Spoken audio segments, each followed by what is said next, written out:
बच्चों, आज हम बाणभट्ट की आत्मकथा में आए हुए एक गद्यांश की व्याख्या करेंगे। पहले मैं गद्यांश पढ़ देती हूँ। मैं निराशा से कातर हो उठा हूँ। क्या यह कभी बंद नहीं होगा?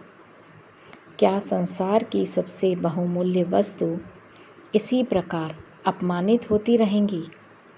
मेरा मन कहता था कि जब तक राज्य रहेंगे, सैन्य संगठन रहेंगे, पौरुष दर्प का प्राचुर्य रहेगा, तब तक यह होता रहेगा। परंतु क्या कभी यह संभव है कि मानव समाज में राज्य न हो, सैन्य संगठन न हो, संपत्ति मोह न हो? ये एक गद्यांश है जिसकी हम व्याख्या करेंगे कि ये कथन कहाँ से उद्धृत है, किसने कहा है, किससे कहा है। अब मैं इसकी व्याख्या आपको करके बताऊंगी, सप्रसंग व्याख्या बता रही हूँ। प्रस्तुत गद्यांश बाणभट्ट की आत्मकथा के अष्टम उच्छ्वास से अवतरित है। आचार्य हजारी प्रसाद द्विवेदी ने इस उपन्यास में नारी की महिमा का गुणगान किया है। इस उद्देश्य की पूर्ति के लिए उन्होंने ऐसे ही पात्रों की और ऐसे ही संदर्भों की योजना की है। क्योंकि बच्चों, आप जानते हो, आपने उपन्यास पढ़ा होगा, उसमें भट्टिनी और निपुणिका ये दो पात्र बहुत महत्वपूर्ण हैं और उन स्त्री पात्रों के माध्यम से हमें द्विवेदी जी के नारी विषयक जो विचार हैं वो हमको मालूम चलते हैं।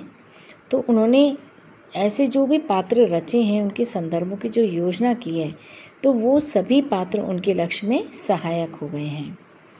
यहाँ पर मैं आपको ये बताना चाहूँगी संक्षेप में कि द्विवेदी जी के जो उपन्यास हैं बाणभट्ट की आत्मकथा, उसमें बाणभट्ट एक ऐसा पात्र है जो अपनी भावुकता, मानवीय दृष्टि और नारी के प्रति पूज्य भावना के कारण सहृदय प्रतीत होता है।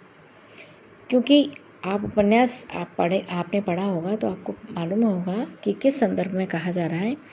क्योंकि ऐसा लगता है यहाँ पर हम ये देखते हैं कि वो भट्टिनी की रक्षा करना चाहता है। इसी संदर्भ में वो कह रहा है,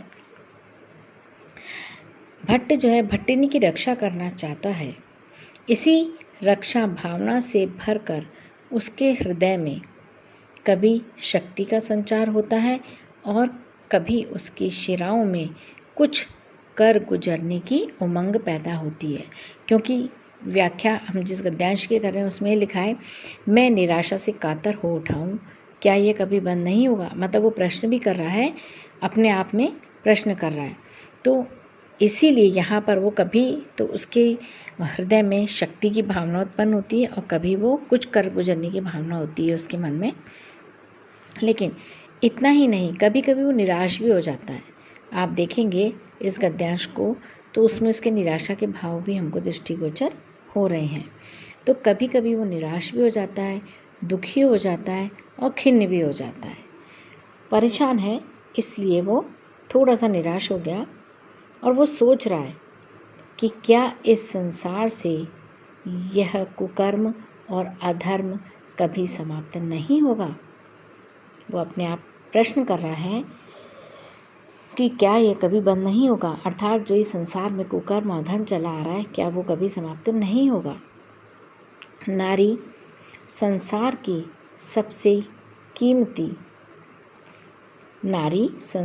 सबसे कीमती गरिमापूर्ण और अनमोल वस्तु है।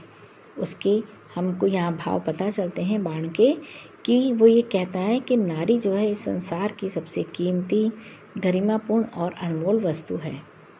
तो क्या वह इसी प्रकार अनंत काल तक अपमानित होती रहेगी? यहाँ पर बाण पीड़ित हो रहा है कि यह नारी का सम्मान नहीं हुआ है, उसे अपमानित किया गया है। इस बात से वो आहत हुआ है। इसलिए वो ये कह रहा है कि इस संसार में जो नारी है वो सबसे कीमती है, गरिमामयी है, अनमोल है। तो क्या ऐसी नारी को अनंत काल तक अपमानित होना चाहिए या नहीं। यानी भाव यह है कि वो नारी का अपमान और उसकी अवहेलना किसी भी स्थिति में उचित नहीं समझता है। बाण की ये भावना है कि नारी का अपमान कभी भी किसी भी कीमत पर नहीं होना चाहिए। इस संदर्भ में बाण भट्ट स्वतः ही इस निष्कर्ष पर पहुंचता है। आप ये देखेंगे इसमें कि ये स्वगत कथन है, अपने आप ही कह रहा है, अपने आप ही प्रश्न कर रहा है, तो इसलिए वो ये अंत में अपने आप ही प्रश्न देता है, अपने आप ही प्रश्न करता है, फिर खुद ही उत्तर देता है, खुद ही इस निष्कर्ष पर पहुंचता है कि वो निष्कर्ष क्या होता है कि जब तक राज्य रहेंगे सेनाओं का संगठन होता रहेगा, स्वाभाविक है। जब तक राज्य होंगे राज्य की रक्षा के लिए सेना तो होगी ही, और लोग पौरुष और अहंकार में डूबे रहेंगे। इसलिए डूबे रहेंगे कि उनको अपनी राज्य की सीमा बढ़ाने के लिए अपना पौरुष दिखाना पड़ेगा, और उनमें ये अहंकार की भावना भी होगी उस राज्य के लोगों में या राजा के अंदर कि मैं ही सर्वश्रेष्ठ हूँ। तो ये जो पौरुष है और ये अहंकार है, तो ऐसे लोग जो है अपना पौरुष दिखाने के लिए और अहंकार में डूबे रहेंगे और शक्ति के बल पर अपने आप को सर्वोच्च मानते रहेंगे। शक्ति का बल यानी अपनी ताकत दिखाना, युद्ध करना और दूसरे राज्यों पर आक्रमण करके उसको अपनी सीमा में मिला लेना। इससे ये होगा कि मेरे राज्य की सीमा इतनी बड़ी है, मेरे राज्य की सीमा इतना विस्तार पा चुकी है। तो ये शक्ति के बल पर वो अपने आप को सर्वोच्च दिखाएंगे। और ये एक बात ये भी देखो, इसमें ये कहा है कि पौरुष और अहंकार में डूबे रहेंगे। वो क्यों डूबे रहेंगे कि जब शक्ति के बल पर वो अपने आप को सर्वोच्च मानने लगेंगे तो उससे क्या होगा, उनके अंदर सत्ता का मद उत्पन्न हो जाएगा। वो राजा अपने आप को अहंकार से परिपूर्ण कर लेगा, उसके अंदर अहम की भावना आएगी कि मेरे जैसा शक्तिशाली, मेरे जैसा पौरुष, मेरे जैसा बलवान इस संसार में कोई नहीं है। क्योंकि उस जब तक राज्य रहेगा सेनाओं का संगठन भी होता रहेगा, और सेनाओं का संगठन राज्य की रक्षा के लिए आवश्यक है। और वही सेना जिसके अंदर काफ़ी ताकत है, जो सुगठित है, वो सेना अगर किसी दूसरे राज्य पर आक्रमण करती है और वहाँ के राजा को पराजित कर देती है तो ये उसकी शक्ति का प्रदर्शन मात्र है। इसलिए अहंकार राजा के अंदर आएगा, उसके राज्य की सीमाएं बढ़ेंगी। लेकिन इसका परिणाम क्या होगा कि जब शक्ति के बल पर अपने आप को सर्वोच्च जब व्यक्ति मानते रहेंगे तब क्या होगा, तब समाज में अन्याय, दमन और अधर्म के कार्य होते रहेंगे। बलपूर्वक हथियाया हुआ राज्य कभी भी अच्छी समाज को अपनी सोच नहीं दे सकता, क्योंकि राजा अपने सीमाओं का विस्तार करता जाएगा तो उससे वो समाज की तरफ तो पूरा ध्यान दे नहीं पाएगा। उसका ध्यान होगा राज्य की सीमा बढ़ाने में, ताकि उसकी अहम भावना और जागृत, उसकी जो अहम भावना है उसको संतोष नहीं मिलेगा, वो और बढ़ाएगा। तो ऐसी स्थिति में जब राज्य का विस्तार होता जाएगा तो समाज के अंदर क्या होगा, कुरीतियाँ उत्पन्न होंगी, वहाँ पर अन्याय होगा, छोटे अपने से छोटे लोग यानी कमज़ोर लोगों को दबाया जाएगा, उन पर अन्याय किया जाएगा, उनको विविध प्रकार से प्रताड़ित किया जाएगा, उनका दमन किया जाएगा। यदि वो अपने अधिकारों की बात करने के लिए अगर सिर उठाते हैं तो उनको अधिकार सुख से वंचित किया जाएगा और उनका दमन कर दिया जाएगा। और ऐसे समाज में अधर्म के कार्य होते रहेंगे, यानी समाज पूरी तरह से बिखर जाएगा। यानी ये कहने का मतलब है कि जो राज्य है, राज्य की जो शक्तियाँ हैं, सैनिक संगठन है और पौरुष का दर्प, ये सारी चीज़ें, एक तो क्या हुआ राज्य, दूसरा राज्य की जो शक्तियाँ, जो भी शक्तिशाली सेना है, जो शक्तिशाली जो वीर पुरुष हैं और उनकी जो सैन्य संगठन है और उनके अंदर जो पौरुष का दर्प है, जो पुरुषार्थ का दर्प है, जो घमंड है, वही जो है अधर्म, कुकर्म और विविध प्रकार के अपराधों को प्रेरित करता रहता है।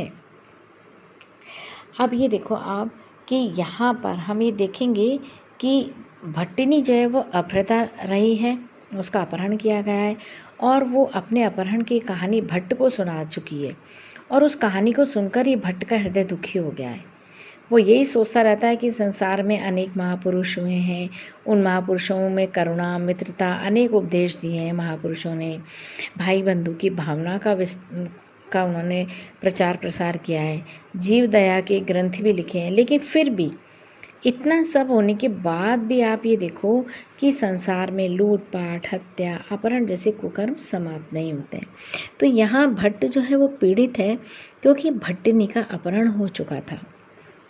तो ऐसा लगता है कि भट्ट के हृदय में मानवीय मूल्यों के प्रति असीम आस्था है, नारी के प्रति श्रद्धा है। इसलिए जो भट्टिनी की कहानी है वो भट्ट के हृदय को बार बार आंदोलित करती रहती है। इसीलिए भट्ट सामाजिक और राजनीतिक व्यवस्था का जो स्वरूप चल रहा था उस समय, तत्कालीन समाज में जो चल रहा था, उसको देखकर वो निराश हो जाता है।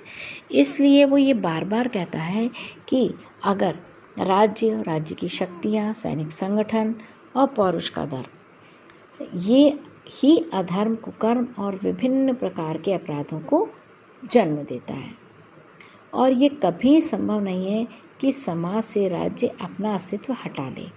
संभव ही नहीं है कि समाज से राज्य अपना अस्तित्व हटा ले। कैसे हटा सकता है? समाज से राज्य जुड़ा हुआ है, राज्य से समाज जुड़ा हुआ है, क्योंकि राज्यों की शक्ति समाप्त हो जाएगी और सैन्य संगठन के प्रति घृणा उत्पन्न हो जाएगी यदि ऐसा हुआ तो।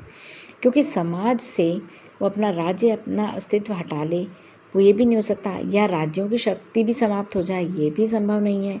सैन्य संगठन के प्रति ऐसे क्या होगा कि लोगों में घृणा उत्पन्न हो जाए। मतलब वो ये चाह रहा है कि या तो राज्य का अस्तित्व समाप्त हो जाए, जो असंभव है, राजाओं की जो शक्ति है, शक्ति प्रदर्शन है, वो बंद हो जाए, वो केवल अपनी सीमा तक ही रहें, तो समाज में शांति होगी। लेकिन ऐसा भी संभव नहीं है। और जो सैनिक संगठन है, उन सैन्य संगठनों के प्रति लोगों के मन में घृणा उत्पन्न हो जाए, तो वो भी संभव नहीं है। अगर घृणा उत्पन्न हो गई तो सेना में ये लोग भर्ती नहीं होंगे, युद्ध का विराम हो जाएगा, जीवन में कभी भी युद्ध नहीं होगा। तो हम ये देखते हैं यहाँ पर कि बाण जो है वो बड़ी उहापोह की स्थिति में। इसलिए वो ये कह रहा है कि जब तक मनुष्य की संपत्ति के प्रति मोह बना रहेगा, जब तक मनुष्य अपनी धन संपत्ति के प्रति मोहित रहेगा, तब तक वह उसकी रक्षा के लिए अथवा उसकी प्राप्ति के लिए शक्ति का सहारा लेगा। क्योंकि मनुष्य की अगर संपत्ति के प्रति मोह ममता है कि ये मेरी संपत्ति है, मेरा मकान, मेरा घर, ये जो भी चीज़ें, उनके प्रति यदि उसके मन में मोह है तो वो उसकी रक्षा के लिए भी लड़ाई करेगा। जब लड़ाई करेगा तो नेचुरली वो, आप देखो कि सैन्य शक्ति बन गई ना उसकी, मतलब उसके अंदर पौरुष आ गया कि मुझे रक्षा करनी है। और वो अधिक संपत्ति प्राप्त करने के लिए भी अपनी शक्ति का सहारा लेगा और चाहने के लिए वो शक्ति का सहारा लेगा, यानी युद्ध भी कर सकता है, मानसिक आघात भी लोगों को पहुंचा सकता है। इसलिए यहाँ पर जो मानव समाज में जो उसका अपना अस्तित्व है, वो अपने अस्तित्व को, मनुष्य स्वयं के अस्तित्व को सर्वोपरि बनाए रखने का प्रयत्न करता ही रहेगा। ये कभी समाप्त होने वाला नहीं है। ना तो राज्य समाप्त होगा, न सैन्य संगठन समाप्त होगा, ना ही पौरुष का दर्प समाप्त होगा। अब हम विशेष लिखेंगे। इस अवतरण में विशेष क्या बात है वो हमें देखना है कि ये जो गद्यांश है उसमें क्या चीज़ आई है। तो इस अवतरण में हम देखेंगे कि बाण भट्ट की आत्मविश्लेषणा, उसकी अभिव्यक्ति हुई है। भट्ट का आत्मविश्लेषण मतलब स्वयं अपना ही विश्लेषण कर रहा है, प्रश्न कर रहा है, उत्तर दे रहा है। तो ये जो आत्मविश्लेषण है, उससे उसके चरित्र के मानवीय पक्ष को हम देख रहे हैं कि वो उसका मानवीय पक्ष उद्घाटित हुआ है। यहाँ राज्य, सैनिक संगठन और शक्ति का दर्प सारे अधर्म की जड़ हैं, जैसा सिद्धांत प्रतिपादित किया गया है। ये एक सिद्धांत है कि सारे अधर्म की जड़ क्या है, कि राज्य, सैनिक और शक्ति है। तो यहाँ हजारी प्रसाद द्विवेदी जी ने अपने मानवीय एवं बौद्धिक व्यक्तित्व का सहारा लेकर मानवीय और बौद्धिक व्यक्तित्व का, दोनों चीज़ों का सहारा लेकर ये स्पष्ट संकेत किया है कि संसार में सैन्य शक्तियाँ अनेक प्रकार के अधर्मों, पापों और नीच कर्मों को प्रेरित करती हैं। अब हम देखेंगे कि इस गद्यांश की भाषा शैली कैसी है। इस गद्यांश की भाषा शैली में सरलता है और प्रवाह दिखाई देता है। दूसरी बात, यहाँ प्रश्नोत्तर शैली का भी प्रयोग किया गया है और स्वगत कथन भी है। अपने आप यहाँ पर बाण स्वयं अपने आप से प्रश्न भी कर रहा है और इसीलिए यहाँ पर हम देखेंगे कि इस प्रश्न में भी जो गद्यांश है उसमें बहुत सीधी सादी भाषा का प्रयोग किया गया है। आसानी से समझने वाली भाषा है, उसमें कठिन शब्द नहीं है, उसमें एक प्रवाह दिखाई देता है, कहीं पर भी वो रुकती नहीं है।